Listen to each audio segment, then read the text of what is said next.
Hello, everybody. Welcome into Launchpad Reseller Podcast. My name is Bob. I'm the Rocket City Reseller, and we are here today with Chef Mark Daniels. We are here today with Tennessee Treasures, Ellie, and also Shisha244, Ashley.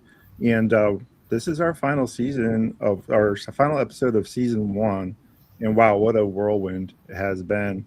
We just want to thank everybody that's been a part of this for the podcast.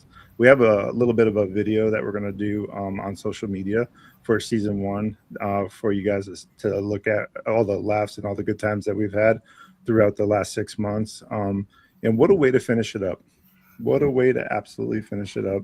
I had the pleasure of doing this with Ashley and Ellie over the past 6 months, got to know them really well, and also a lot of really great guests. So we're going to go ahead and meet one more great guest. I feel like I know you already. I watch your shows. I'm a big fan. We're going to give you a proper intro. So Chef Mark is an executive chef, but he started off as a banquet chef. Is that correct? Yep. All right. You correct me if I'm wrong. I'm going to go through all your accolades, okay? So 2015, he started as a banquet chef, worked his way up to executive chef, leading a team to major recognition.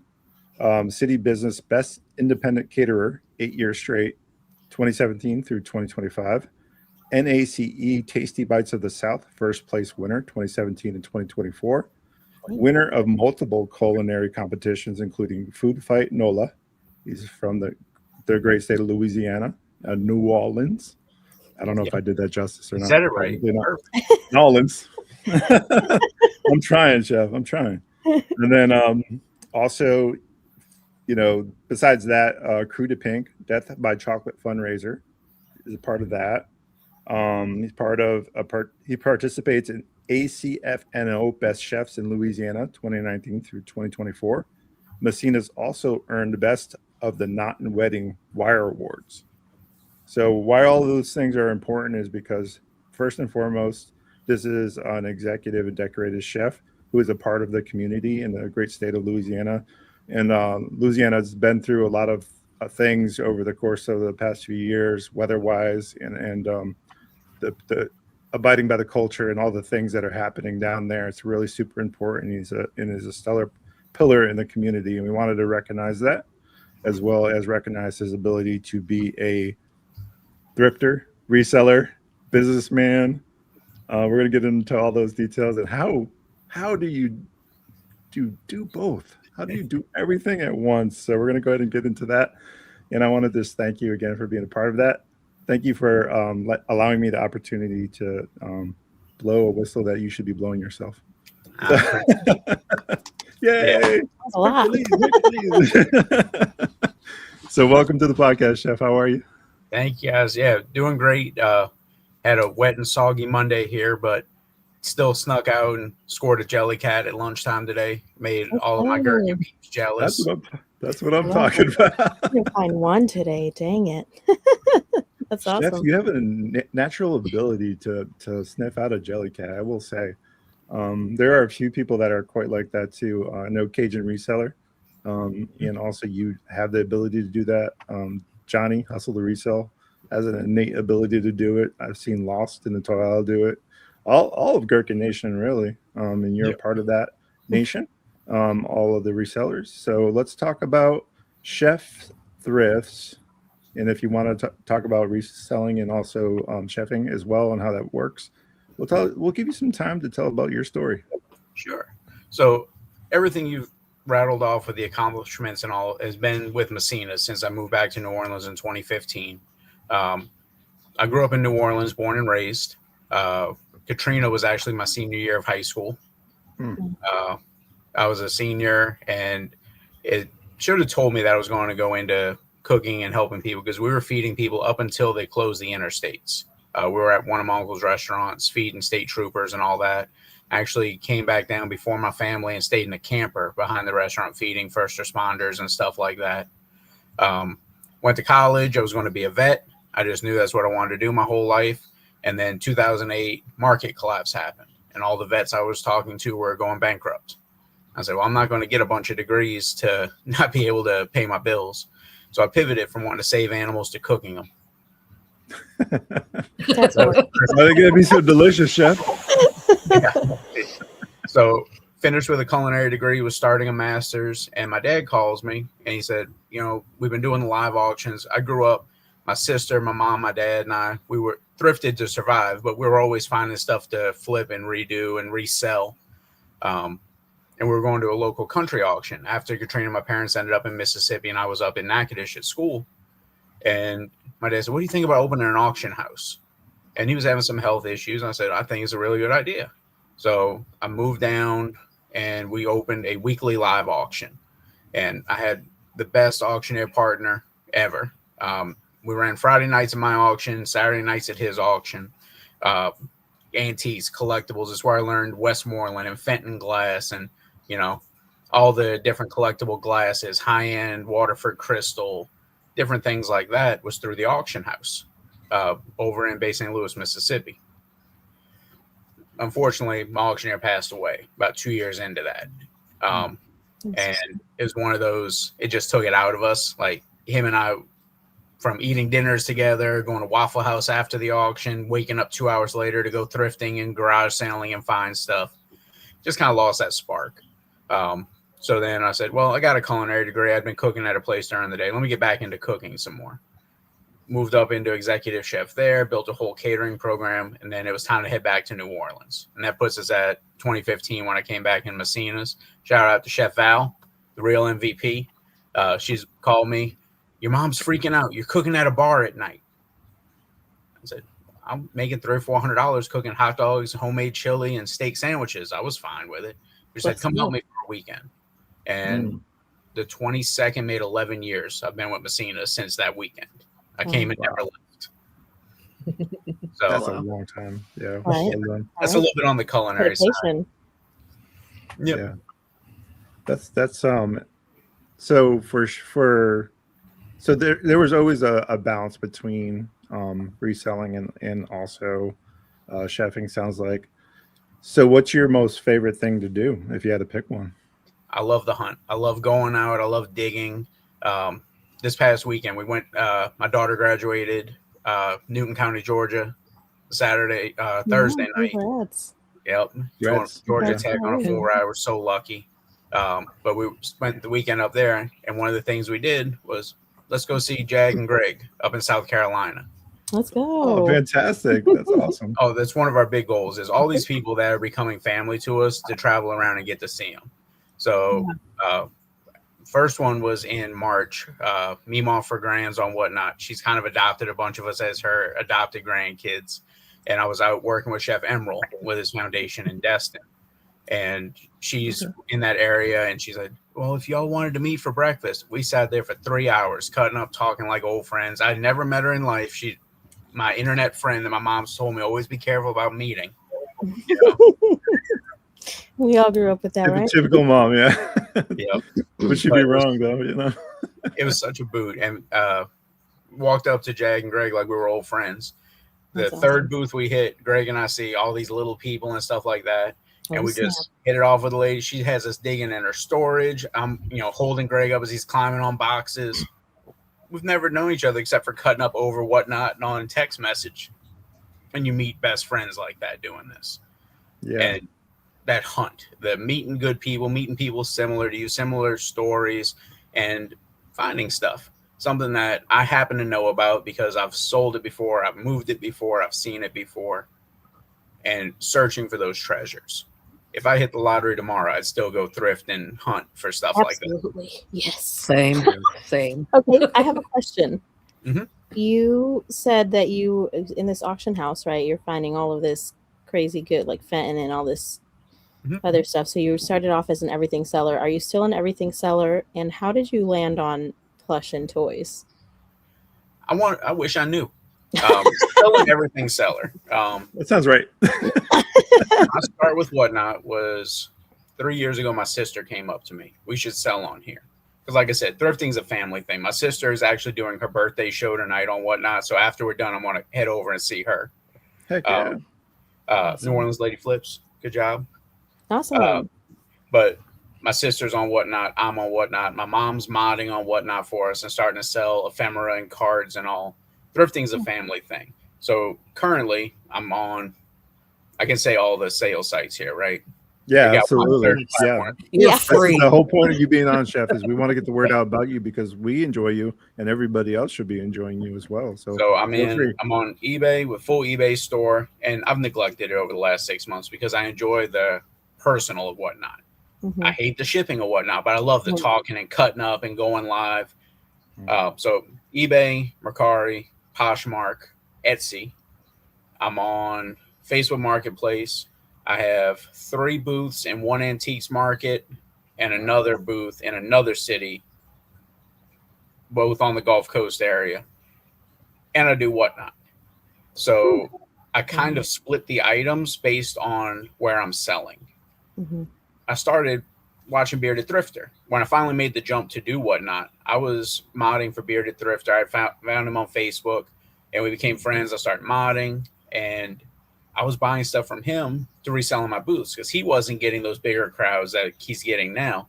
I would buy Fenton from him. I would buy hand carved wood pieces, different antique pieces, stuff like that. I was buying as much as, to resell more than I was buying from me. I was using whatnot for sourcing. So I was like, okay, he kept guilting me. When are you going to sell? When are you going to sell? When are you going to sell? So I was like, all right, I'm going to do it. And I pulled everything I had in boxes for Mercari. I figured this is going to be that level because, eBay was the higher end stuff. Poshmark was the clothes. Mercari was the household general. Because, like I said, I've been reselling before I was old enough to have accounts. I was listing and helping my parents late 90s on eBay. So I was joking with someone this weekend. I remember Mercari, I couldn't give jelly cats away. It was 4 or 5 years ago. I was giving away for $5 and $6. Yes. And happy about it. Same. So a lot of my plush went through Mercari. So I pulled everything from Mercari. First show I did a little over a year ago. Last April was my first actual whatnot show. And it went okay, $150, $200, hour and a half show. I was blessed. Bearded rated into me. I ran right after him because I was in his every single show. I was always modding for him. I was doing stuff. And then I did it again and I did it again. And I was, and that same thing. I was bringing $2 and $3 items and selling for $2 or $3, but I want to do a little more. And in Louisiana, plush is a great thing to source. With the Mardi Gras cruise and everything else, all the thrift stores, I buy big bags of plush, $6 to $8 year round, except at Mardi Gras time. So I'll pull out Disney, pull out Jellycats, pull out FAO Schwartz, different collectible ones. And then I bag up whatever's left and resell it to people riding in Mardi Gras parades, just like Cajun Reseller does. And all that. That's amazing. Smart. Absolutely genius. Like I joke, I've got pictures of bead bags stacked in my hallway because even this early, people are buying for Christmas presents, birthday presents, and getting ahead for Mardi Gras next year. So it's one of those, there's no byproducts, just like being in the kitchen. I got a zero waste product. I have a use for all of it.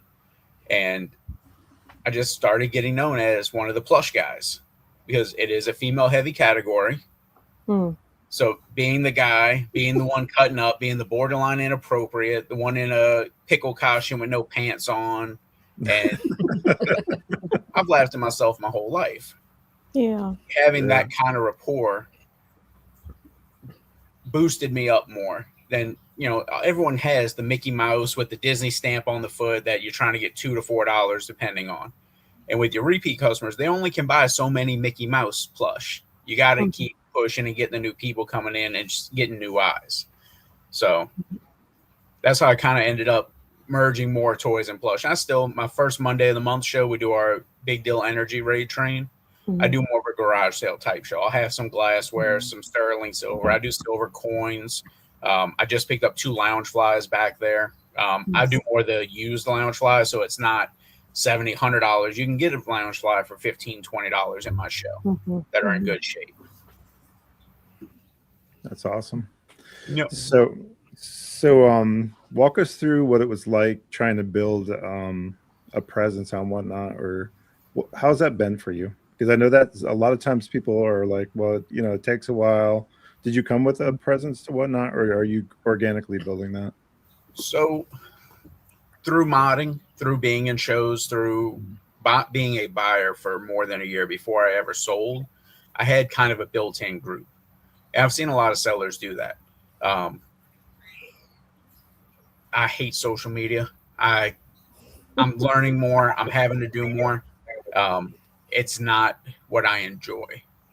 Mhm. Whereas like Beard is big enough now, he can rely more on the social. He thrifts because he loves to thrift, but he's doing Right.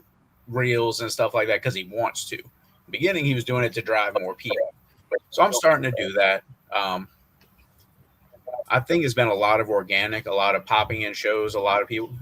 Ashley was the first one to put me on a raid train. The one and done on a Sunday was the first raid train I ever did.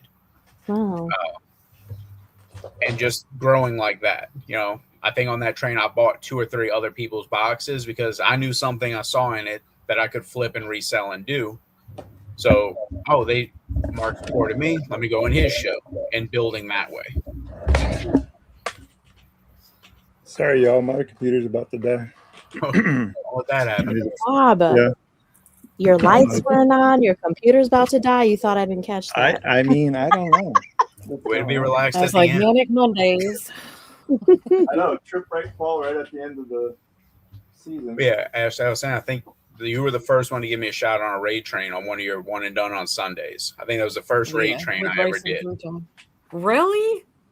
Mm-hmm. With Racing figured Through it Time out. 2021? Wow. Yeah. Awesome. That was exciting. I mean, y'all killed it. Y'all always kill it, but yeah. That's fantastic. I mean, Ashley has introduced a lot of people to Whatnot. It seems as if we've had this conversation before, Ashley. So that's impactful for you, I would say. Just know that you're making a difference in people's lives, and that's important. So that's a good point to foot stomp She's got that. her handful. Like the stuff she deals with and puts up with to keep those trains going. Mm-hmm. I appreciate that. And I think that's something we've kind of discussed with other people, other guests we've had on. It's a lot. And I think for me, it's kind of the same. It's this, I want people to grow. I think that's where I'm at. I want people to grow, be themselves and grow. And then at times, and that's what I think this past month, it just a lot. I was out of town for a whole month and that was not even the goal. Lost in a toy. I appreciate you. I see your chat. Appreciate what you said in the chat.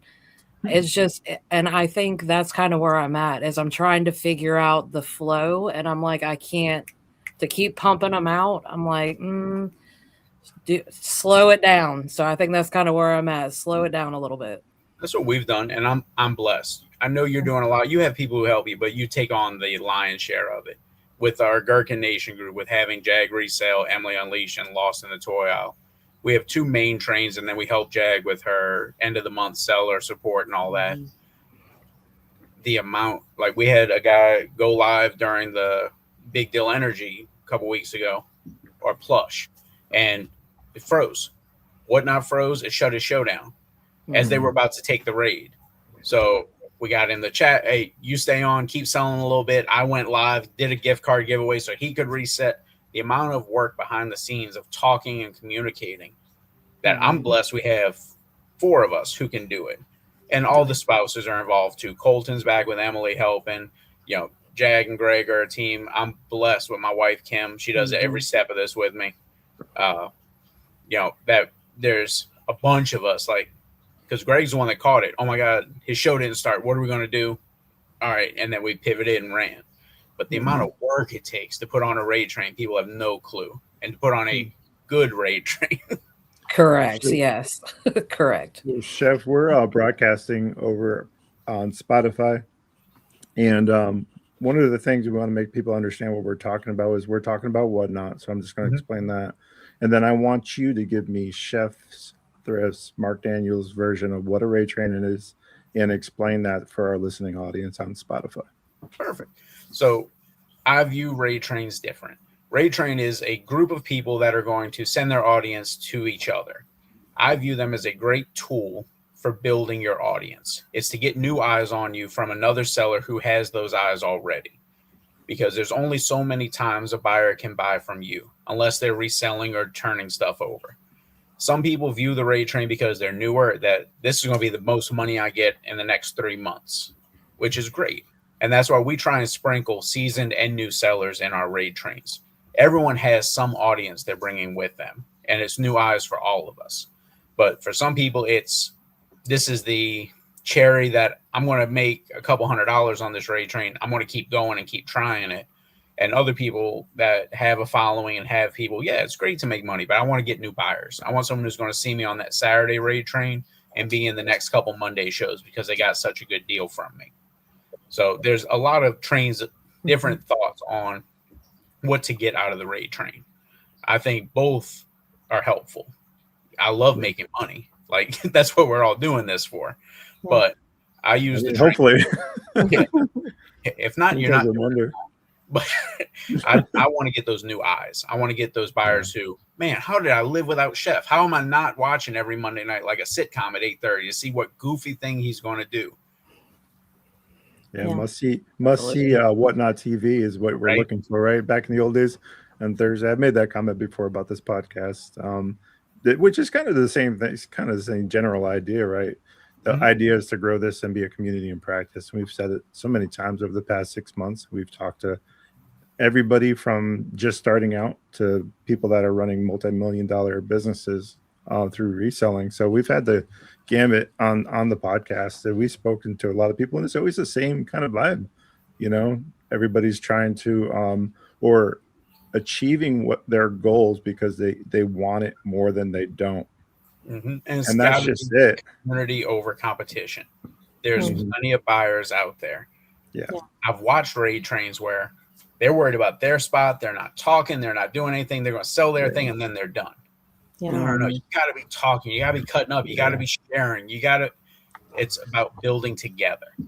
I don't think people realize the importance of Whatnot's ability for the social media part, because you're right. A lot of people are very like, this is, I just want to sell, and just marketplace is good for that. If that's all you want to do, Whatnot does have a robust marketplace. Available. Yeah. If you want to do it, but the whole point of Whatnot is to be social. At least appear social and find a community. It sounds like you found a great squad or community in practice, and that's awesome. And that's the power of Whatnot, building a tribe through. I've met so many great people through Whatnot. Let me just tell you, Gulf Coast Pickers, Ryan and Christine, she's in chat right now, were the first that I met. I think Tennessee Treasures, and then She Shed. I've met everybody through Whatnot. Can't say enough about it. Honestly, if it wasn't for Ryan Broy through Gulf Coast Pickers, I wouldn't have stayed on Whatnot more than 2 months probably. He was just like, Bob, don't give up. He's like, you can do this. So shout out to Ryan at Gulf Coast Pickers. Love you, buddy. We appreciate you, and the fact that I was able to hang in for 2 years and build a following of, I think I'm maybe 5,000, 6,000 people and 8,000 sold. I'm truly blessed to have had that experience, but it does come at a cost. It really does. That type of grind and work over like a year and a half, man, it was a lot. So I'd use word of caution. If you're grinding like that, give yourself some grace along the way. Don't be a Bob about it. Not go on every day. Well, maybe you can. Maybe you have that kind of energy, and it sounds like you might have that, Chef. So the reason I'm doing Whatnot, and my family knows, and I'm like I told you, my sister's on Whatnot, my mom's on Whatnot, my dad's got an account to come in my shows, and he'll buy the rank. I have Hot Mom's hat I ran. I couldn't get a $2 bid. I had to go deliver it to my dad. That's awesome. I know there's a limit on what I can do in the kitchen with my body. I'm very young still. I got plenty of years left. Reselling is going to be my next thing when I do step away from the kitchen full time. I thought it was teaching. I started a master's in adult education and realized how poorly teachers are paid. That's a damn shame, really. Yeah. That I can sell plush and make more than a college professor really says something about our system that we can talk about for hours and hours. But I'm building this now while I can to have it when I need it. Yeah. So it's not just eBay. It's not just Posh. It's not just Mercari, because I like getting on and doing the cutting up. I like getting on and seeing the people. I've had people see me on Whatnot, find me on eBay, and buy stuff from me there they were looking for. Nice. Like, it's building that. This is more than just reselling. This is what I'm going to do next, because I don't do anything without putting the passion and heart into it. That's amazing that you have such a great community all around. It sounds like your family is all in. And then, of course, Gherkin Nation. How did you guys meet? Gherkin Nation, Lost in the Toy Aisle, and Jag and Emily. So Lost and I became friends first because we were coming up at the same time. I found her in a bearded show, and I'm going to do my first show. And I remember it was a Saturday or Sunday morning. It was like gallon bags of toys. And lower numbers in the room, and I was just getting started. So I bought a couple because I saw a little, the Hunchback of Notre Dame piece and stuff like that. But she knew what she had. You've been going some shows and people have no clue. They're just like, why aren't you buying this? She had really good stuff. Yeah. And I was like, okay. And then I started doing more shows. And I was like, I was moving more into toys and plush. I was like, all right, this is someone I can work with. And I think it was She Shed. And then we did Gulf Coast Pickers Raid Train. And it just started growing. Jag and Emily were a package deal. Emily and Jag were friends. And I was talking to Jag. I'll never forget. The first time I see Jag resale pop up was in a bearded show. Everything goes through Bearded Thrifted for me. Shout out to Bearded. Shout out, Bearded. And I'm sitting there and I was confused in my head because I got Jag and Jarhead confused. And I'm sitting there, I'm watching Jag talk about how good those baseball players look in their pants. And I'm like, I'm glad he's happy. Like, where's no this going? judgment. That's kind of bold in here. Like, and then we're like, oh, that's not Jarhead. Okay, I'm sorry. And I just hit it off, and that was it. And then if you ask Jag, her number one thing is that I'm in love with her husband. That's why I keep her around. She just put that in chat, and that's. I'm telling you though, That's hilarious. him and I sitting next to each other at a table this weekend at the flea market. We talked the same way to the lady. We so many mannerisms and things the same way. It just made me laugh because in 5 minutes we had already bought a whole group of little people and LOL dolls and stuff. But she had said, "Well, if y'all want to look, there's more in the storage container. Well, don't mind if we look? No, go ahead." And we're climbing in this 10-foot storage container, digging out bags of plush, bags of little people, all kinds of stuff. Wow. Nice. And it's finding if Jag was here, we'd be going to dinner once a week and be best friends. We just happen to find each other through thrifting. Same thing with Lost, same thing with Emily and Colton. That's awesome. Yeah. All right, I'm going to pause right here. I'm going to tell you guys about My Reseller Genie. This is the accounting software for resellers. Okay, and this is leading up to a question that I have for you, but this software is integrated with eBay, Poshmark, Mercari, Newly, Whatnot, which is really amazing. And it makes inventory keeping, bookkeeping, all of that super easy. Code Rocket City for 15% off. And if you get the yearly plan, that's 3.5 months free. Thank you for listening to my little spiel. My question for you, Chef. I was a little nervous saying this the first time. My Usually question so you do all the platforms, right? You do Whatnot. How do you do bookkeeping? Like, how are you keeping track of inventory? Because I'm sure you have a ton. I've done many things in my life. Okay. My mother was an accountant and HR representative for a huge restaurant chain. So I was in middle school helping her do payroll and tip shares and running QuickBooks and stuff like that. Mm-hmm. In multiple of the restaurants I've been involved with, I had to do payroll and QuickBooks and stuff like that. My wife makes fun of me that I'm a spreadsheet junkie.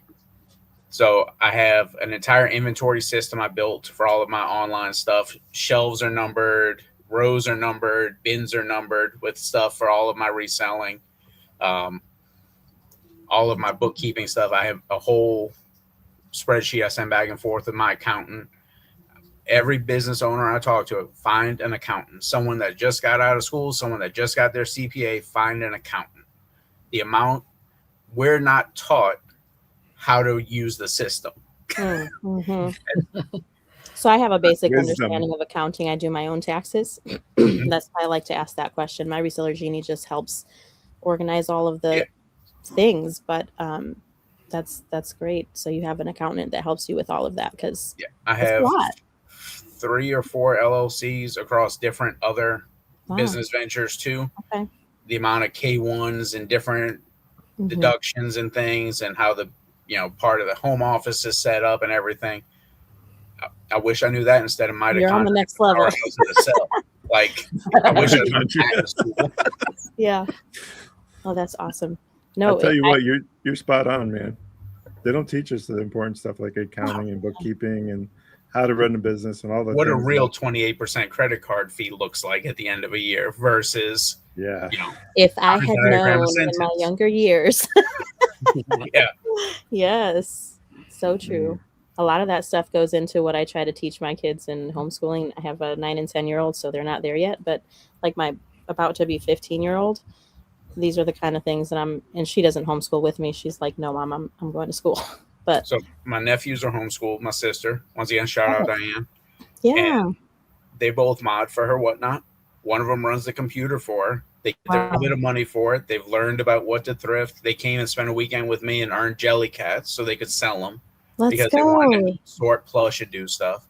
Oh, I grew up, love it was that. AC work. My dad was 4th generation heating, air conditioning, refrigeration.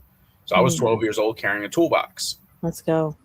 And that gave me a lot of these lessons that I realize are more important now than the stuff I was doing in honors programs in the school. Yes. So my husband is in home renovations. My sons are still a little young, but they're getting like a sneak peek at what it looks like to work in manual labor, but as well as what entrepreneurship looks like from my end, right? So that's amazing. My kids do like local children's, what do they call them? Oh my gosh, children's markets, Mm-hmm. where the kids have to do all the sales. A lot of the Take kids the money and give it out, have to make their own items. Yep. Yeah. One of my nephews, can I just buy this on Temu and resell it? No, that's not what this is about. Stop. Yeah. So, I mean, that's awesome. I love all of that.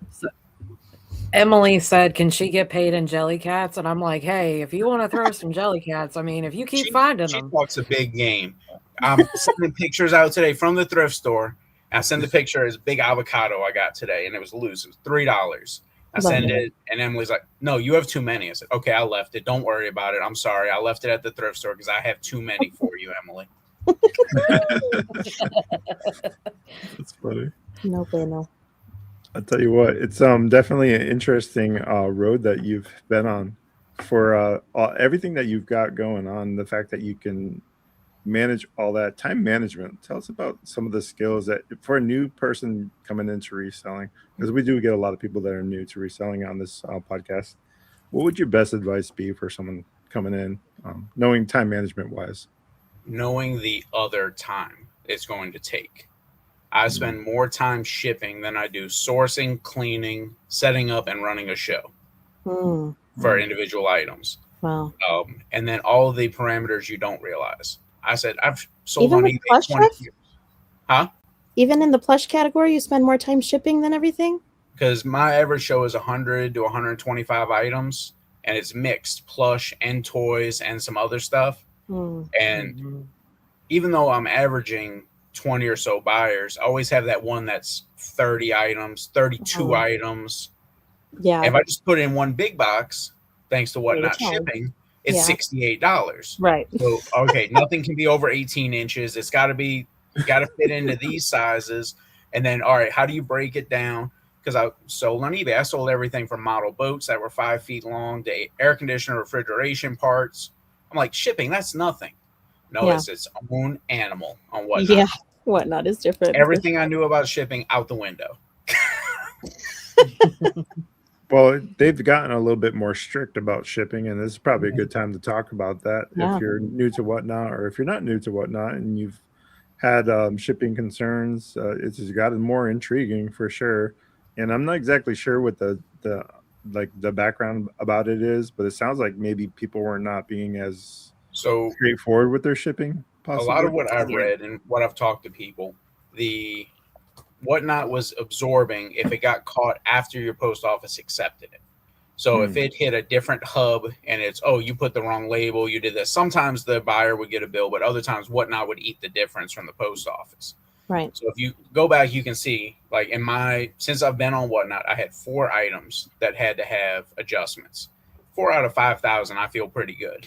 That's not bad odds right there. That's pretty good. 2 of them were like $1.42. It was like 6 ounce, and it came in at 7 or 8 ounce or something like that. Right. So 4 items, I can live with that. But you have people putting flat rate labels on non-flat rate boxes, taking big shipping boxes and putting priority labels on them way over 5 pounds. And that was the abuse that got it red flagged, because Whatnot was eating $20, $30, $40 on some packages.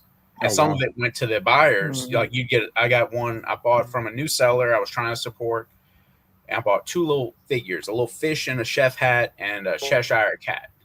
And I got a bill for $12 because they put it in a priority envelope.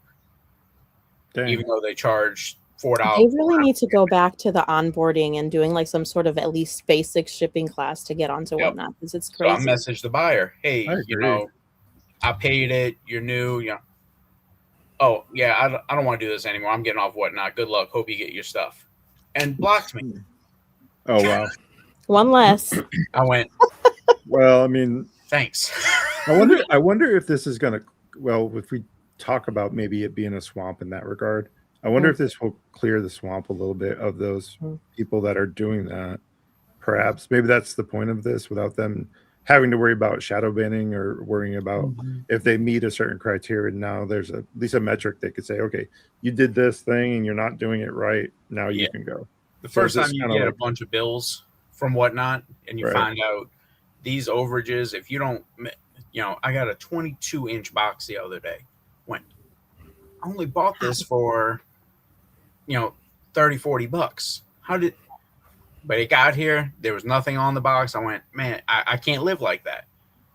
I messed up last week. I had 2 buyers, MAP, MAY, both large flat rate boxes with the same amount of items in them, and I crossed the labels up. Dang it. I've done that before. I sat there and I tore my stomach up. I messaged them both. Once one realized, I found out it was the other one. It was like $34 on pirate ship. Sent them labels. They sent them to each other. Everyone got their stuff. But if you don't, on Whatnot, if you don't take those steps, well, they just get their money and that's it. No, I wanted people to get what they bought from me. I wanted everyone to be covered and happy. Right. Just so many buyers. Oh no, that's Whatnot's problem now. So are you? I got a follow-up question. Are you doing the reduced shipping still, or are you 921 max shipping? So a little bit of that gets absorbed right through you're hoping that they buy in volume, which is not a bad strategy, right? You're hoping that they're in it for a penny, they're in for a pound, and that you'll make it back in the number of items they buy, which is something that we did. Well, I did when my wife's still Whatnotting. Fiona's Finds. Make sure you're following her. She's awesome. Finds. Yeah. But so you're still doing reduced shipping. Do you see more people going away from that? Have you noticed that yet? I haven't seen it in art groups. The people who take advantage of it in mine are the ones that come back every week. I had a guy who would buy 20 to 30 items a week on it. Now, in our seller support with Jag and Greg, they told me they were talking about shipping settings and all. And they said, well, yeah, first class for your giveaways, which my first 6 months, I paid $450 for every giveaway I sent out. I had no idea about doing stickers and all that. Yeah, I think we've all been down that road. And then the priority, and then I had ground advantage. They said, no, flat rate. That way you control the charges. You control what the extra shipping spend is. So when I have these, look at my father-in-law. Hey, sorry to interrupt you. I just want to make sure that's awesome. Hey, guys. Showing the love to you, Chef. Right, sorry, go. So by doing that, when that guy would buy 4 boxes, I could use my 5 credits for the week, and I paid nothing extra for his shipping. If I just had it as ground advantage, Whatnot told me, oh, no, we charge you an extra $38, and this is how you have to ship it, whether it fit or not. And then I had to pay more overages. The nuanced tricks like that, you only learn from talking to other resellers and figuring it out. That people, I know what I'm doing. You can't make it at $2 starts. You can't make it with max shipping. Well, I'm doing pretty good. Yeah, I mean, just saying. I think there's room. Definitely we make our money when we buy the stuff. A lot of people need to realize that, if you're trying to look for the money after, that's not when you make your money. You make your money when you source. So a lot of us are getting it by weight, bulk deals, stuff like that. That's how Rocket City's always kept our prices down. Yeah. Like I have when I did Jack's with Brian, I showed him little Fisher Price cubes from the 90s and all. Like, he had a bowl, and I said, "Oh, I got these sitting here." He said, "You gonna run them on what?" And I said, "No way." I said, "Well, why not?" Not one person in a year on Whatnot has asked me for these. They're $5 a piece on eBay. Why am I going to throw them on Whatnot and then complain that no one comes in my room out of all the rooms on all the Whatnot everywhere and ask for these obscure Fisher Price pieces? Now, Jellycats, I don't care if I give them away. It's to bring people in. I buy them cheap. I've even gone and bought some retail. I got that whole jelly cubby right there. One of my PR girls for the catering company went to Europe. She brought me back exclusive European Jellycats that you can't even buy here. I'm going to start them at $2 because the people that come in know they can get a Jellycat every show. And if I make something, great. If not, I'm going to make it on everything else, and the eyes are going to see the other stuff I have. They call it a loss leader in the game. Restaurants, grocery stores. You know, you go get your $7.99 ribeye. You're not going somewhere else to buy your Cokes, your potatoes, and everything else. Right. I treat Jellycats that way and Loungeflies that way. But you got people who, I got to make $60 on every Jellycat. Oh, you're not going to make it. Yeah, they'll be sitting on it. Yeah, they'll be sitting on it. Strategy. They're looking for a unicorn. I'm a little bit like torn about that too, because I'm that type of person. I'll self-admit that sometimes I get too emotionally attached to the item, and it's just part of my personality, and then why I struggle with Whatnot. So I'll go ahead and say that for the record. So a lot of it sometimes I'm torn, but I have had moments as well where I also start to understand it, and I'll run the most random thing for $1. I'll run it like a $100 item for $1. I'll go in some show and tip them. It's not so much about the money; it's the principle, I think, for me. So being a person of principle sometimes stings a little bit. It was like, I know this is worth X, right? I was going to say, let's talk about it, because it's a tough conversation. I guess I see it more as a promotional item than anything else, because I can list these Jellycats on eBay and wherever, cross post them, and they're going to sell, and they're going to sell relatively quickly for the market value. But then I don't have that hype if I don't bring that to my Whatnot shows. And that's why I'll never be an only Whatnot seller, as much as I'd love to be. Right. But that was one of the things I liked about Whatnot. I don't have to picture it. I don't have to write the whole description out. I don't have to store it for a while. Mm-hmm. And now I'm pre-listing Jellycats because I know if I pre-list as opposed to just having one every Monday, I get a 20 or 30% bump on it. Yeah. I use hashtag Jellycat on all my Facebook posts about it. And I get almost every Jellycat goes to a new buyer. And I have a core of Jellycat buyers who come in my show. Yeah. I've learned so much from Paul Lindsay on Whatnot. She's starting to sell more, but she came in as a buyer. She saw I had a Jellycat, and she's taught me about different ones and the moves versus the other ones. And she even sent me tag protectors with some other I got from her. Oh, wow. I didn't know they had them. Right. I was going to say, that sounds like a Beanie Baby to me. Right.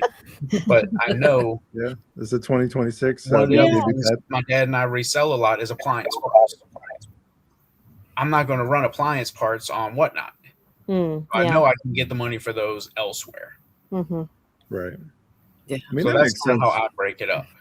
That makes sense. I would imagine HVAC, anything would sell. We just had Sean Fines, part of the podcast, and he's an everything seller. He just recently got, I don't know if you see his content or not, but he just got a trailer full of heating and cooling stuff. So it's that was Jag jokes. We talk about it. You got to pivot in whatever you're doing. Senior year was Katrina, wiped out most of New Orleans. My parents were on the Gulf Coast, and my dad did some construction, some new installs, but there wasn't a lot to repair. Either it was replaced or it was fine. So he had rooms of capacitors, switches, stuff like that. And with the advent of YouTube, people were fixing on their own. So my dad started posting up. Here's the thermostat. I'm fourth generation HVAC. Tell me what your unit's doing. If I think it is this, buy it from me. That's not a bad strategy. And he's answering people. We can get more for a used dryer in parts than I can selling a dryer anymore. If you want to part it out and take the time. But now I'll drive down the street and see a random appliance, throw it in the truck, diagnose it, and pull the good parts, and then give my scrap guy the rest. It's not a bad business model right there. Knowledge is power, and having a wide breadth of knowledge definitely will help you, especially for it sounds like your business, which is important to understand too. That this is part of the problem I have with niching down. Now, obviously, we're niche down too. Plush only is what we sell, and we sell it everywhere, not just Whatnot, right? Mhm. So I always struggle with the fact that, and when Ellie and I had this conversation offline about becoming everything resellers because of the need, sometimes needs and wants, depending on the market. Obviously, you need what you need. Sometimes you want what you want, and you always can't get what you want. So we're want sellers, where we sell things that people want, and it's harder for that. Yeah, you Yeah. guys had them on this month. I'd love to be House of Coop. I'd love to be doing Brass and Fenton and do that whole Fenton buyout and all that stuff. Like I know the Silvercrest, I know all the different stuff. I've moved them, I've sold them. I tried running a Fenton piece and gave it away for $3. That My hurts. booths, I know I can get 50, You 60 don't have bucks. the audience for it. Yeah. And that's why, like, as much as in my gut, I'm like, no, I need to do Chad Bearded, House of Coop, these guys. That's what I want to do. That's how I like to sell. If I'm the plush guy, I'm the plush guy. It works for me. Yeah. I will say for the record, it is possible to cross category on Whatnot, although it is harder. And matter of fact, first, I'll give you a little teaser for a chef special here for everybody that's listening for season 2. The first episode of season 2 is going to be Mama Cat Thrifter. Yeah. Now she has proven that it is possible to cross category through Whatnot and be extremely successful. Yeah. So you're not going to, if you're into Whatnot, if you're into reselling other places, she's been selling since she's 14 years old. So 22 years she's been selling. And I will just say that it is possible, chef. So just being the plush guy, and I know you're okay with that, and that's okay too. That's what I am, and I'm okay with that as well. But just know that it is possible if you want to be someone like a Bearded or just as an example. That side, and it's got plush on it now, but the Lounge Flies, the Vera Bradleys, the Vintage Pizza Hut. I just want to encourage you. Yeah, I want to encourage you that if that's what you definitely want to do, that it can take time, and she's proven that you can do it. So, I just wanted to say that it is possible on Whatnot to do that. Yeah, first Monday, 6 p.m. That's when I'm doing my garage sales show. Let's go. There it is right there. You heard it here first. So social media has been a drag for a lot of people that do this. Do you have to be a social media guru in order to resell? That's a question that I often get from people. Yeah. I feel like you don't have to, but it helps. The amount I've learned in the last 6 months, and I'm, my chef's page, I have 2,000 people on now, or right at 2,000. We're growing, but it's organic. I'm not doing a bunch of money spent. I'm not doing stuff like that. I'm sharing in the Whatnot groups. I'm commenting on other resellers with similar stuff. But you get into that same thing. You got to have that one thing go viral to get those new people in, the outside. Because if I go and steal all Jags people and Lost people and New Orleans Ladies people, it's the same buyers.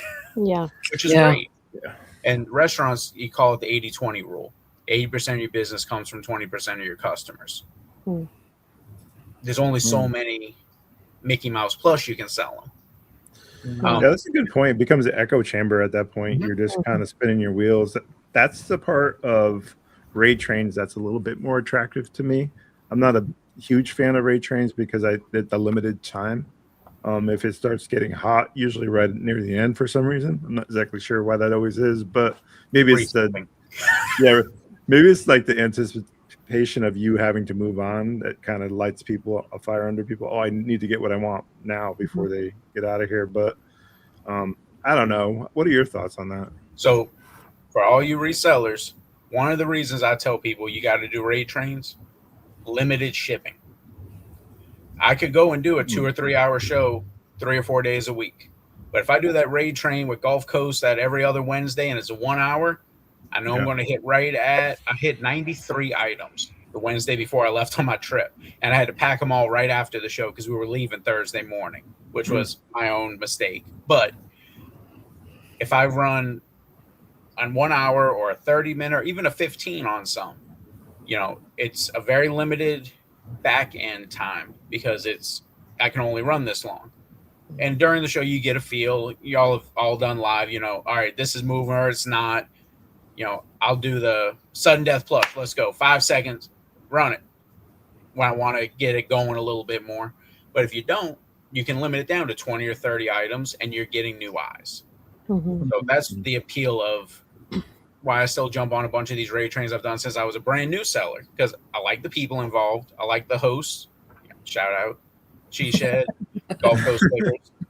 And it limits it. If I go on and I'm all right, I need to push for at least an hour, then I'm going to try and hit 100 items is my next goal after an hour. And then it's going to be 2 or 3 hours of shipping and sorting and going through at the end, as opposed to now it's 30 minutes. When I'm done, I'm done. I raid out and I sit there and hit the screen, send hearts, and support other people. Mm-hmm. Yeah, let's talk about the power of Whatnot, though, because, I mean, we've talked about a lot of the negative things about Whatnot, but let's start talking about some of the positive things about Whatnot. Not maybe negative, but like some of the challenges maybe of Whatnot. Let's talk about some of the power of Whatnot and the financial treasure trove it is if you can kind of get that audience, right? It becomes this like lever all of a sudden to your business. Whatnot cash flow is king. Yeah. So I view it now like eBay was in the 90s.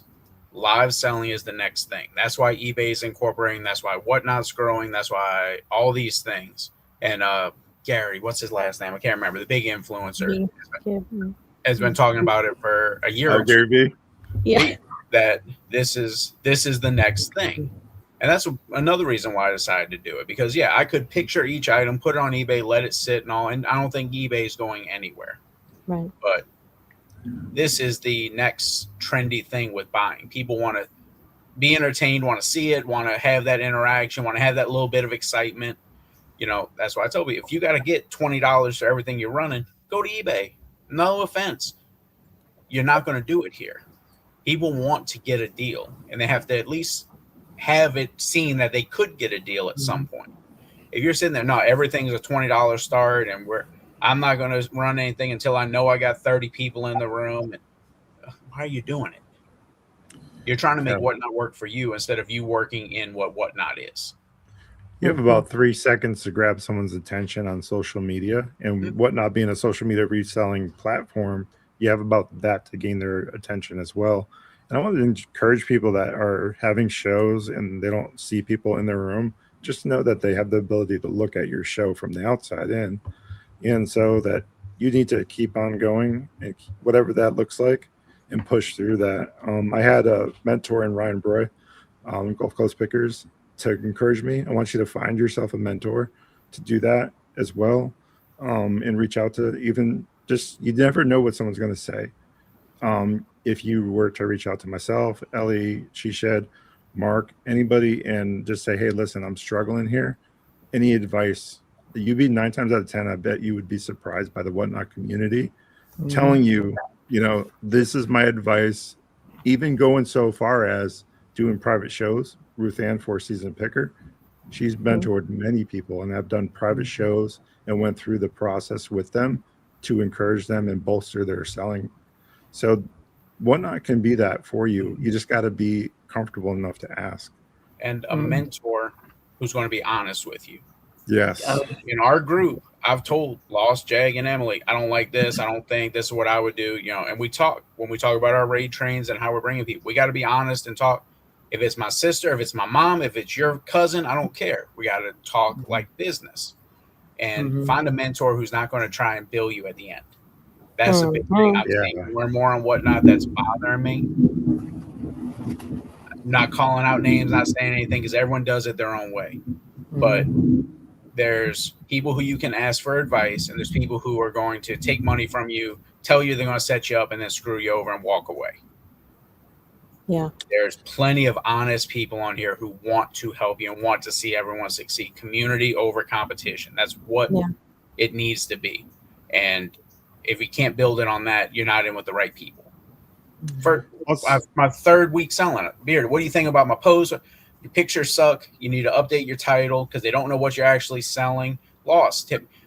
Buy my junk. That for 2 years, almost a year, I ran "Come buy my junk" as my tag. People scrolling and whatnot who didn't know me, that's not very enticing. So no, I put Disney, Jellycat, Pusheen, more of what I got. Just trying to, and I had 4,000 followers at that point. I'd sold a couple thousand items, and just little stuff like that.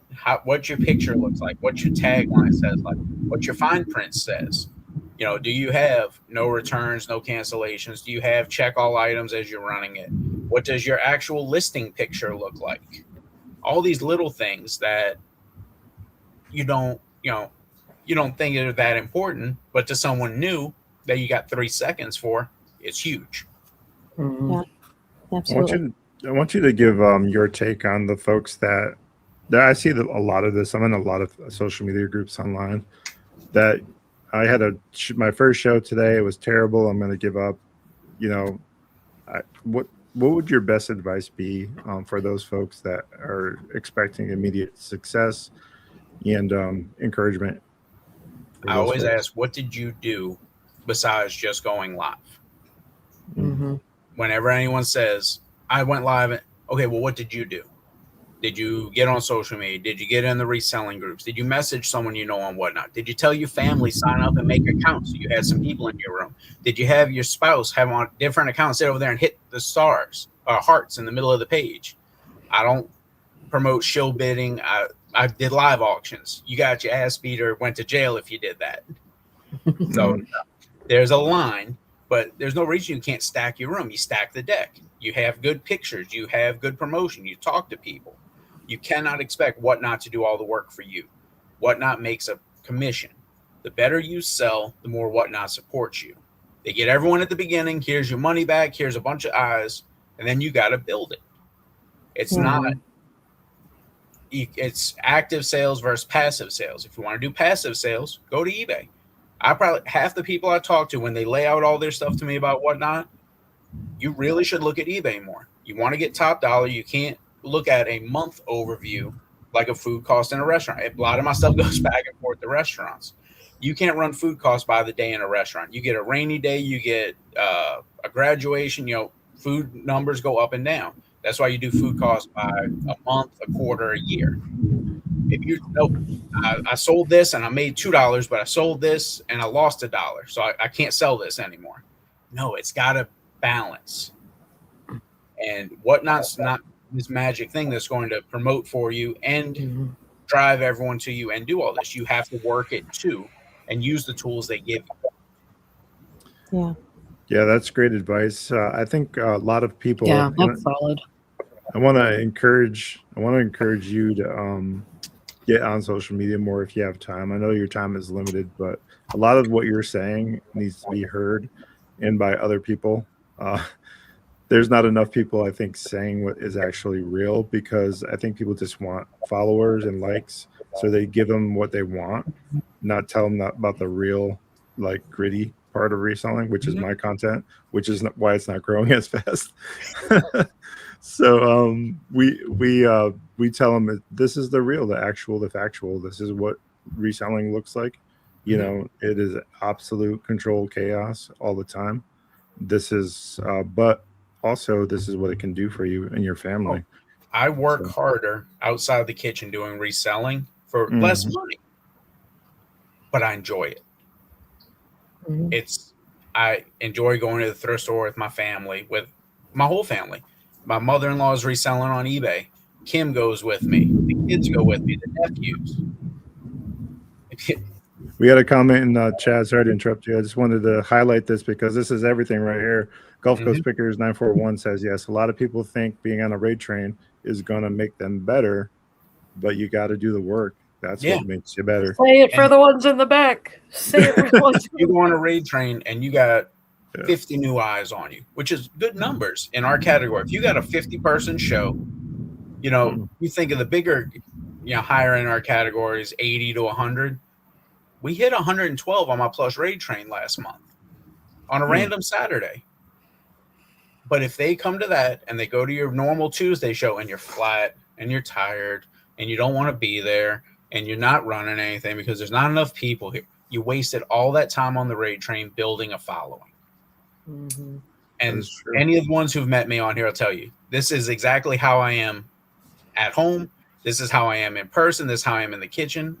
What you see is what you get. You see people and you can tell it's their customer service voice and they're trying to portray a certain thing. It doesn't last. Authenticity, we've talked about it a million times. Yeah. Yeah. Building a persona is just tiring. So don't do that, please. God, Lord. Don't.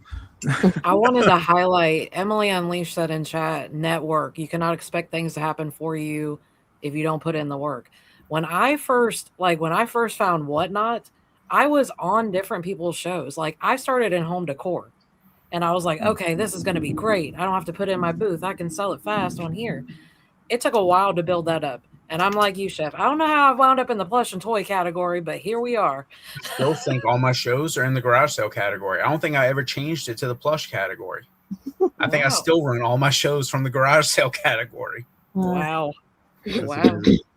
But it's that I think I found people. Like I started getting into toys and was looking at everybody, and that's kind of like you learn from other people too, like how they're running it. Okay, is that going to work?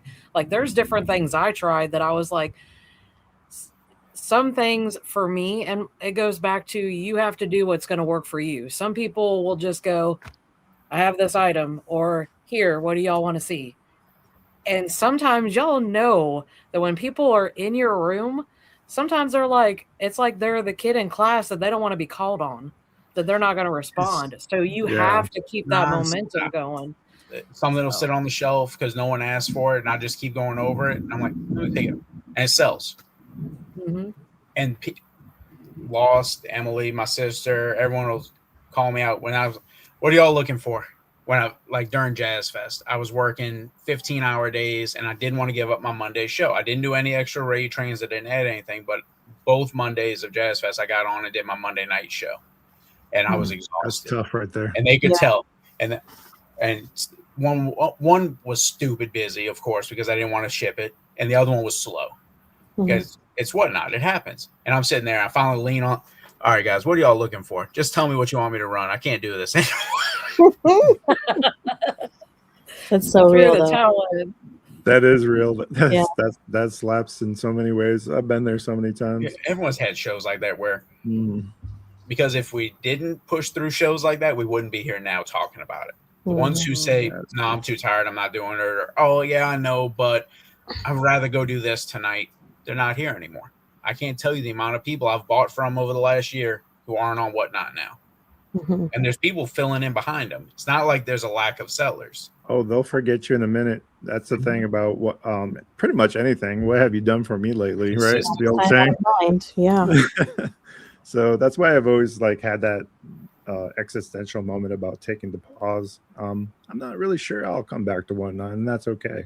For me personally, I don't know yet. I keep on waffling with the idea. I think that when I'm ready to have some fun and remember that, I think that's when I'll make my return. Until then, I'm going to just continue doing what we're doing and showcase great resellers like yourself who are putting in the work. She Shed 244, Tennessee Treasures, all you guys, Jag Resell, my wife Fiona's Finds, all the people, Gulf Coast Pickers. You guys are just putting in the work day in and day out, and I admire it. I really do admire the dedication to it. So I just wanted to just shout. I know I probably missed a few people, but in the community that we have in the plush and toy category, it's a great community to be a part of, and everybody's really supportive. So if you're not following Chef Mark Daniels on Whatnot, what are you doing with your life? This is the time of the podcast, Chef. If you haven't heard, we do a thing here where we do this thing where we call someone out that you would love to see on Launchpad Reseller Podcast. So I'm going to do it officially. Chef Mark Daniels, who would you like to see on Launchpad Reseller Podcast? Well, I would. You still got to get Jag and Emily. That Lost called out. So Jag Resells and Emily Unleashed and New Orleans Lady Flips. Because you think if I'm interesting, you should meet my little sister. You'll love it. New Orleans Lady Flips, you've been called out on Launchpad Reseller Podcast. And we also have the rest of the crew in the backlog. And we apologize for the length of time that takes to get people on the show. We're just booked through, which is not a bad thing. Like I said, we're building a community in practice and a lot of great resellers coming up. So many. it's hard to really. I just wanted to, thank a lot of those people that, Wade's Ventures came in 100 subs. He came deep with his following. We got 100 subs from him. You can't Speaking of appreciate which, him. I know Which it's one? floating across the bottom of the screen there, Bob, but Yeah. Like what's and the percent of the subscribe. people that don't watch? It's like 90% of the people, Chef. Can you believe that? 90% of the people that watch this thing, we're getting like sometimes 180,000 views on this podcast. That's awesome. And we're not getting the subs on the channel. So if you could just kind of sub and like, comment, it really does help the channel grow. And it helps us to bring great resellers like Chef Mark Daniels to you. And you can hear interesting stories about reselling, find out how you can become a reseller. Because I think if you haven't never tried it and you're watching this and you're hearing the sound of our voices, just know that it might be a path forward. Not everybody should be a reseller. Don't get me wrong. I'm not saying that everybody should do that. But if you have never tried it, maybe you should try it. Everybody's looking for a side hustle in this day and age. And why not reselling? It can definitely help move the needle for you and your family. So Not everybody should be a reseller, Bob, but anybody can be a reseller. Yep, absolutely. Like Listen, if Chef can put in a 20-hour day at the kitchen and Yeah. still continue to resell, surely, my friend, It's definitely a grind. Yeah. surely you can do it too. And you're inspiring to me, Chef. You're making me feel like the need to come back, but I'm also not a crazy person. I know my limitations. I'm not saying you're crazy, Chef. Oh, a little bit, but it's Maybe a little. Jury's still out, right, Chef? Yeah. So this is usually the time of the day where we open it up to chat for comments, and we've been taking comments throughout the course of this episode of the Launchpad Reseller Podcast. And again, Spotify, we love our Spotify community as well. And we want to thank you for listening in on Spotify's, and make sure you go to YouTube if you have, or comment on Spotify. And we'll be sure to get those comments over to Chef so he can answer all the questions that you may have. So just know that. Just don't run any Jag asking about what me and her husband did. It is true. We're going to read some of the questions. I'm going to let Ellie read this question. Or statement, maybe. Says, thank you for having me during your first season. It was incredibly nerve-wracking for me, but part of my journey is always stepping outside of my comfort zone. Thank you guys for helping me grow. Our pleasure. We were so glad to have you on, Raquel. Yeah, for sure. One thing about Lost in the Toil that we enjoy is her energy, and the fact that she can bring that to every show. That's incredible. I will say. Be in a group chat with her. I can only imagine. It's a contagious energy for sure. I think all of you guys have something great going. So I guess while we wait for some questions from the chat, bring your deepest, darkest questions for Chef here. But my question is, well, I don't know if it's a question rather than like play devil's advocate here a little bit. You are a little bit firm on your stance of, okay, let's do lower starts. You're not going to be able to bring your higher starts, things like that. Now we just had Bob help. Is it Knox next door that they start retail, and they're incredibly successful on Whatnot. So what do you say to people who, like, there's a lot of controversy on the Whatnot groups on Facebook, people saying Whatnot is lost, you can't make it on Whatnot, it's a race to the bottom, that kind of thing. So other talks and things with people, I've definitely been tagged in that I am single-handedly ruining Plush on Whatnot because of my low starts. I'm cheapening the market and dropping the bottom out for everyone around, and resellers like me should get off the app or start charging more. Wow. Oh yeah, like tagged in people's shows with this. Like, wow. Whatnot is the high school drama of reselling. I just laugh because I have enough drama in my life. Like, I do disaster feedings for hurricanes. You think I care what you said about me on your podcast or your little Whatnot page? It has to be, it has to be what works for you. Yeah, my absolutely. recommendation for people is if you need retail, go somewhere where they're expecting retail. I view Whatnot like I did live auctions. They want a deal. They want to get it a little cheaper. And sometimes it goes more.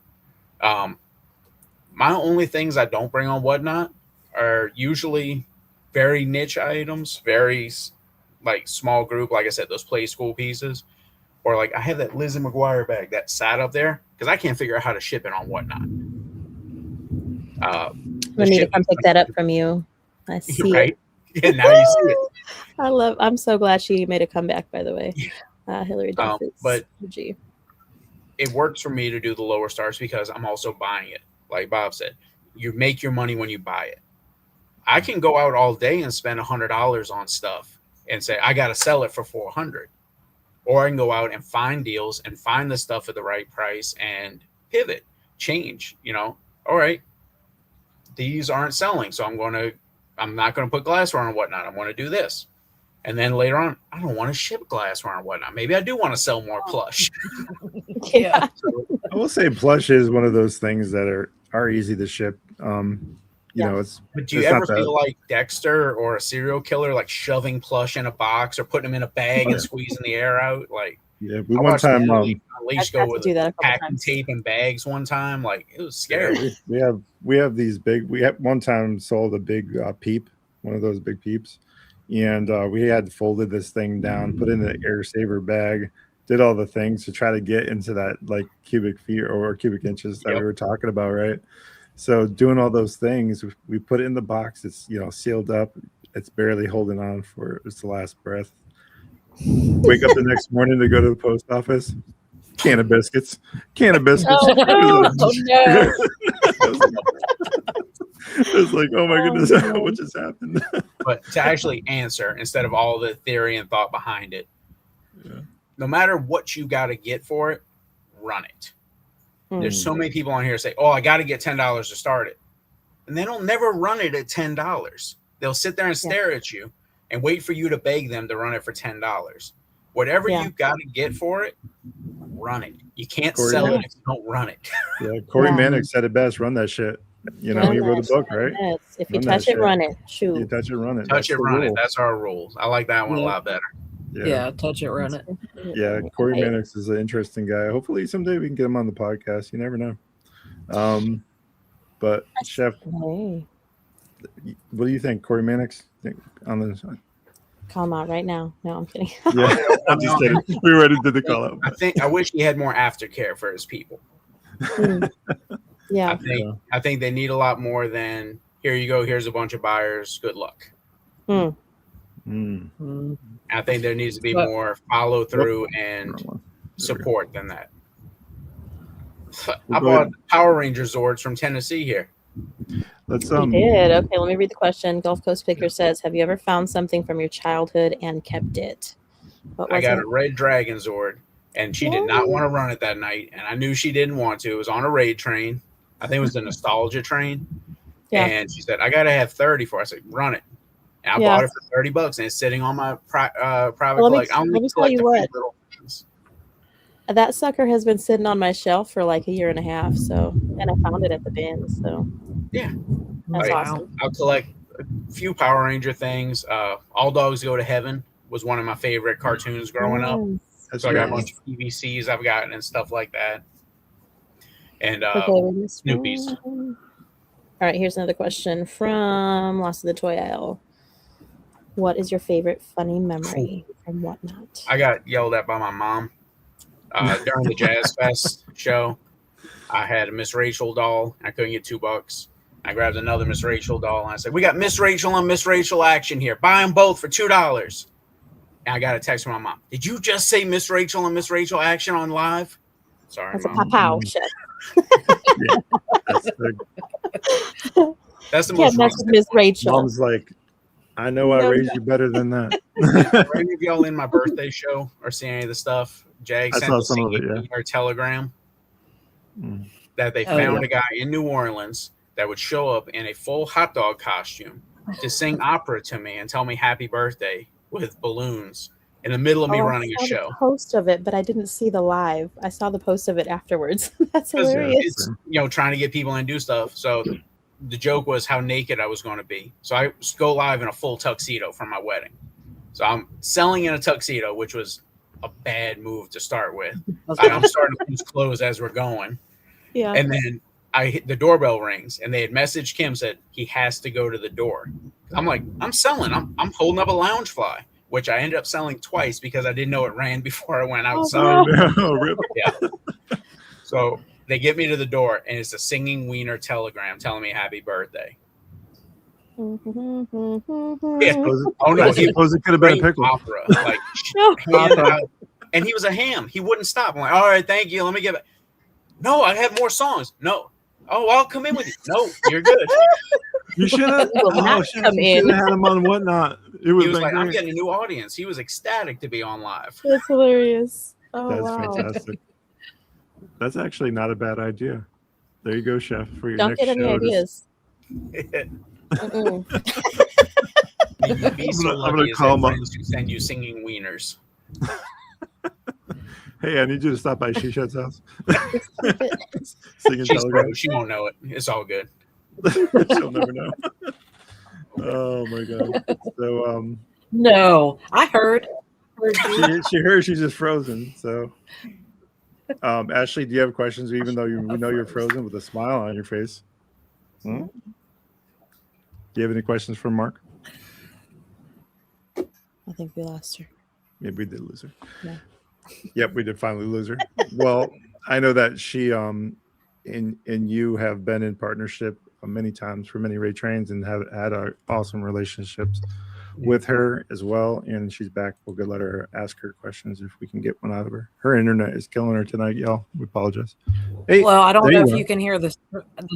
Yeah, I don't know if you can hear the storm in the background. You said you just came from Georgia. Yeah, it's here again. It's like all week. So my question is, what is your favorite thing to sell? Like, I know plush and toys, but what? And you've kind of touched on the favorite thing to sell in general. It doesn't have to be whatever I make the most money on. Well, I mean, I love that answer. That's a reseller's answer. That's so real. So my dad and I race model boats. Remote control, either electric, nitromethane, or gasoline powered boats. I've traveled all over. I've gone to Tampa. I've raced Georgia, South Carolina. My dad's raced in Indy. Because you think toy boats, but it's, We're talking like short little, like like race boats, like 100-mile-an-hour on the water, remote control boats. So that's cool. It's one of those things. The younger guys don't know as much about the older nitro motors and all. And I grew up with my dad and grandfather on lathes, doing motor work, doing, machine work and stuff like that. So I'll buy up estates of that kind of stuff. And most of it goes on eBay, but I'm sending RC parts all over Europe to people, South America, all over, who are still running these motors. Wow. And it's all machinists and hobby guys and all that. And I get to do it with my dad. So we'll buy up, a whole group of motors, put some together, sell some parts, do stuff. And we sit at the bench and talk shit and build boat motors. That's awesome. Awesome. That's awesome. That's a great moment in time for you with your parents. Mm-hmm. Sounds like you learned a lot of what you're doing now in life from them. Oh, so yeah. I'm so blessed. Yeah. I have amazing parents, amazing in-laws. My aunt Val, who's the other half of Chef's NOLA with me. We do all the seasonings and our own catering through. And we had 6 or 8 extra parents that came down the aisle at the wedding a couple years ago that I'm just blessed with a community besides my reselling community and all. Now, the moment I've been waiting for, that's great that you have that support. This is kind of what I wanted to end the show with, food.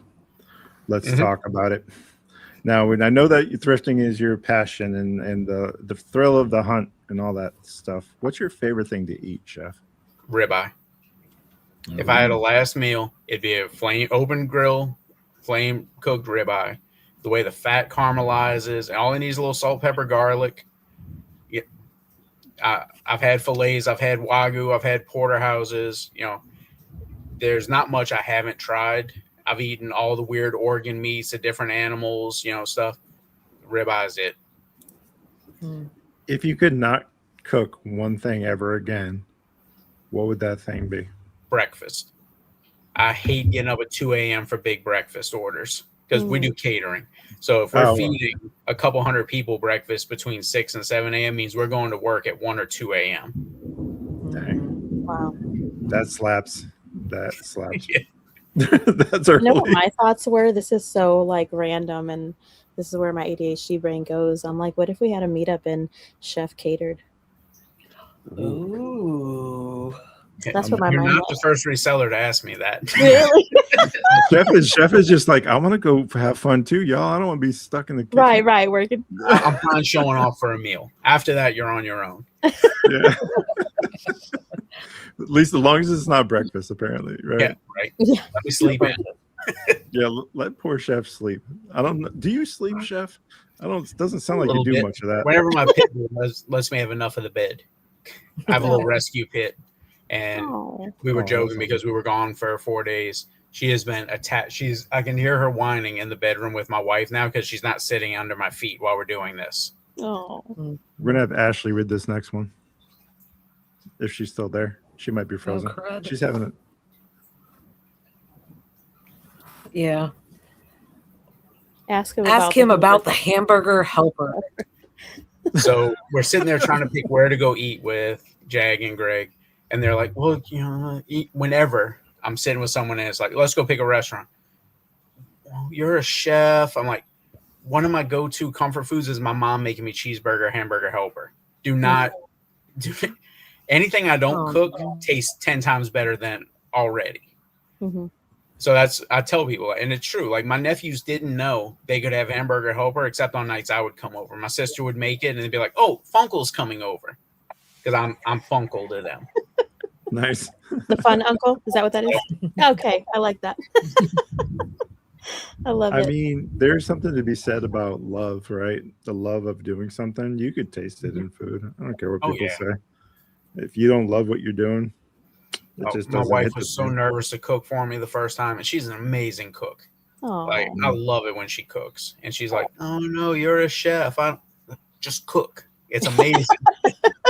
just do it. Let Do him it, cook. women. Yeah. Cook. The That's only awesome. hamburger helper I know is boxed hamburger helper. That's a shame. Somewhere in the past, in the recent, The cheeseburger, macaroni, hamburger helper out of a box.